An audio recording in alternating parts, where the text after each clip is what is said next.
So we have said that we now assign the random numbers to our three variables, each at a time, in an alternative manner as we work on our profit. And because the fixed cost is a constant variable, we'll not construct a column for that.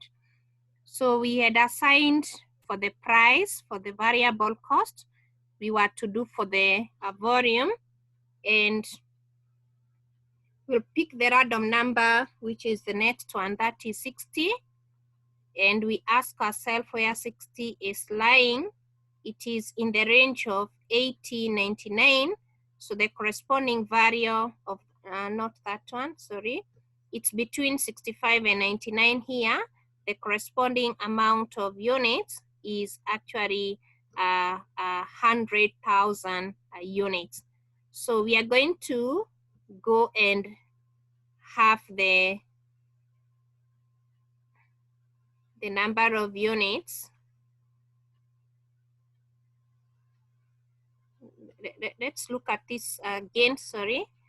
The 60 as our random number, this should be between here, 30 and 64. Yeah, which will give us 60,000 units. We go and assign those units in our table. And now we do the calculation. If you are to now substitute the 100 shillings as the price, variable cost as 40 per unit, remember, per unit. This is what will give us the contribution margin times the number of units, which are 60,000. Remember, we said the fixed cost is constant. We'll have the value of 3520. In my calculations, I felt there's no need for me to include the thousands. So I've held my figures in thousands and in shillings actually. So this is 3,520,000, holding the zeros, then I report 3520. It's important you work with the thousands here, yeah, as your number of units. Reason, your price and the variable cost per unit, these are not coming in the same way. They are different. You can see these ones are like, this is in 100, this is in 10, this is in 1,000. So to match your work so that you'll be able now to consider how to hold the zeros if you want, it's important to maintain the workings as per the original variables. Don't hold the zeros here, because again, you see this figure of the fixed cost is coming as 80,000. Here, the figures are reading millions. So if you mismatch the way the units are coming in, you may end up making a big mistake on the reported value. The next random number, we now start all over again from the price. We assign a random number of 0.4 or 04. And we go to the price. The 04 I've picked it from the question paper. 04 is in which range here? Between, it is in the range of 0024, and it will direct us to a price of 60. So we pick this particular price here. And we now go to our table. We put a price of shilling 60. The next random number is 46 for the variable cost per unit. We go to where we had done the calculation of a range for the variable cost. This should be between 25 and 79. And this will give us a value of 40 as the variable cost per unit.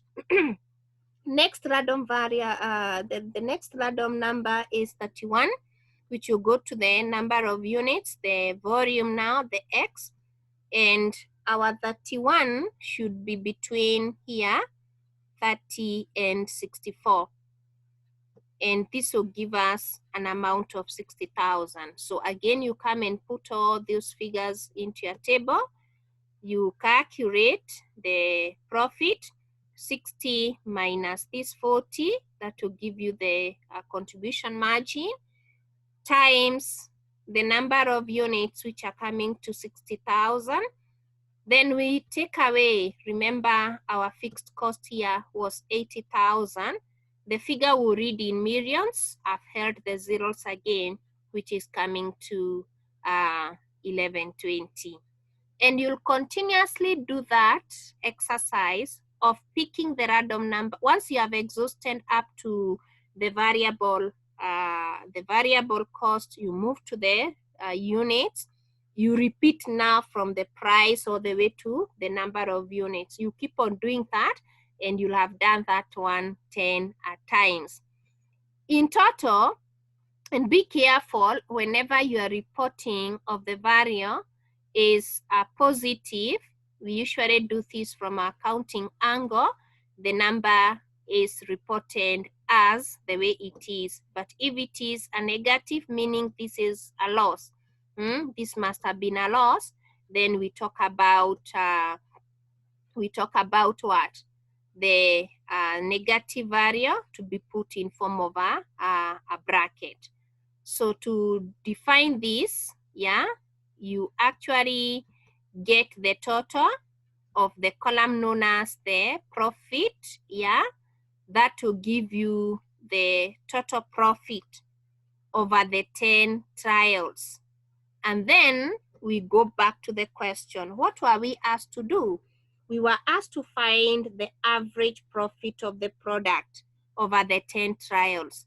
An average, or in short, the mean, is the total, we divide by the number of items. In this case, coming as our trials, there were 10 of them.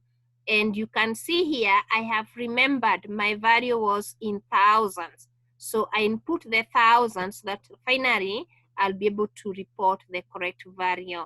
If you still remember you are holding the zeros, it's okay. Here I would be reporting 1760, but you say that is in thousands of shillings. So that is an example under the CVP analysis. I've said step number 1 is to look at the question before you do anything. Look at the problem given. How are my random numbers provided? Have they been assigned in a manner that I'm able to tell how will be my random numbers to be chosen in the ranges where they are going to be wrong? This will be, you relate your probabilities to the random numbers provided. If the random numbers are coming in form of 1 digits, okay, your probability should be taking a 1 decimal place value, so that when you accumulate, they'll still be retaining a 1 decimal place value. Such a way, your random number ranges should be in between 0 all the way to 9, and they'll take different categorization. Number 2, if the random numbers given in the problem are in form of, look at this, they are in form of 2 digits, then your probabilities, they should be reading a 2 decimal place value. If the random number ranges to be constructed are to be guided by random numbers which are coming in form of 3 digits, then construct probabilities in form of 3 decimal place values. And with this, I suppose we should be able to come up with good ranges for our random numbers. As we select them, as we do our workings, then we should finally be able to answer the question or address the problem that is there in the question. So with that, what will be our exercise for today?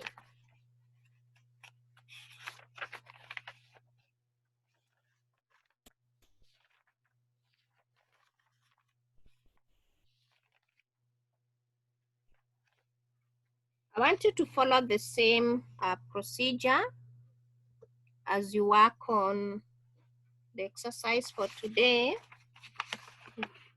Same steps. This is May 2014. can try this one. If you get stuck, you let me know.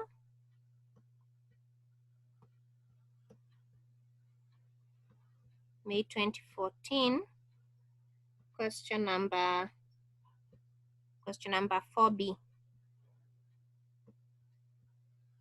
Prepare a good worksheet. Make sure you answer the question.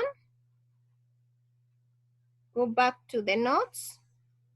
Read through the advantages and the disadvantages associated with a simulation. We stop there for today.